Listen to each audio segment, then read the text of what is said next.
Well, happy Tuesday. That means it's time for this week's video. Get ready.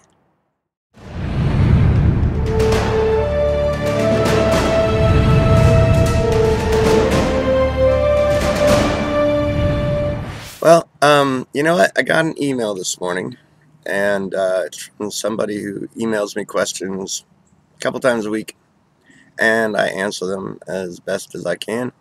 And he asked me a question this morning, and of course I responded, and I emailed him my answer. And then, but I got to thinking about it, and I said, you know what? His question's too important not to share because it appears to be a question other people have as well, because I know this person also watches my videos. So let me read you his email, and then I will share what my answer is to his question. It says, Jeff, as I continue to learn, I appreciate you taking your time to answer my questions. When you speak of a new creation, are you talking spiritually? And then he goes on to say, I'm going to pledge to try to give $25 monthly instead of $10. That is my intent at this point. I know that is not a lot, but hopefully it will help. Thanks, Mike.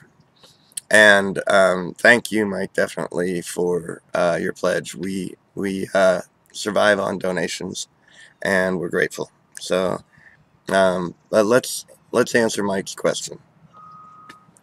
And the question is, when I speak of a new creation, am I talking spiritually? You know, this comes from first of all, the new creation concept is one that Paul talked about.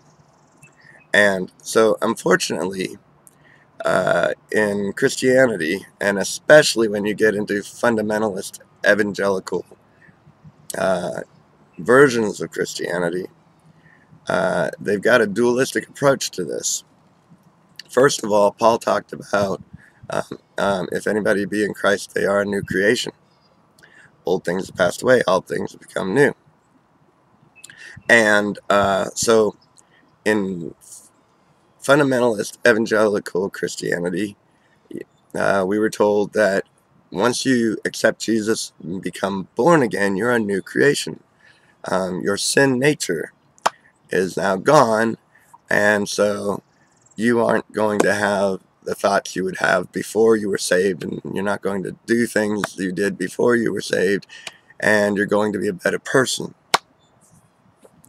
But then they get into their eschatology, and that's where it gets a little weird, because the most common form of eschatology that was fed to me, preached to me, was the new creation is only fully manifested after the tribulation and the whole world is judged and the non-believers cast into the lake of fire.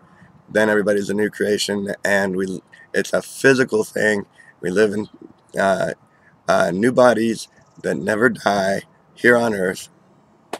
And that's not what Paul was talking about, because Paul was speaking in present tense when he was talking about the new creation.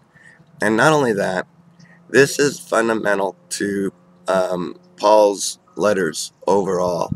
And it's the red thread that goes through his letters, especially through Romans and Corinthians, is the new creation. Well, why is there a new creation? Because there was an old creation, or the first creation. And that first creation was the first man, Adam. And that first man, Adam, sinned, and in the day he did, he died. But that was a spiritual effect. He had a spiritual death. He was basically, he was a dead spiritual being. And so were everybody in him. In other words, every human who came after him. And then we have the last man, Jesus Christ, who is the Son of God, who became man. And in his death and resurrection, we were all included in him, and in that death and in that resurrection. and we are alive in and because of his resurrection. In him, a new creation. The first creation, Adam, was created lower than the angels. The new creation is recreated above the angels, equal with God. It is spiritual. It is not a physical thing. It is spiritual. So what I have to tell you is it is a spiritual thing. It's not a future event that's going to happen to us physically in this world. It has already happened to all of humanity spiritually, and it is eternal. It is forever. It will never change. So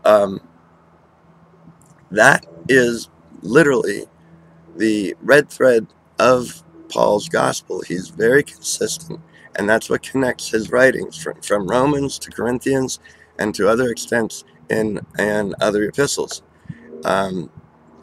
It's the foundation of his gospel. It is truly this one-man doctrine. It was the one-man Adam that brought sin to humanity, and it was the one-man Jesus Christ who um, redeemed humanity and quickened humanity alive in him, a new creation.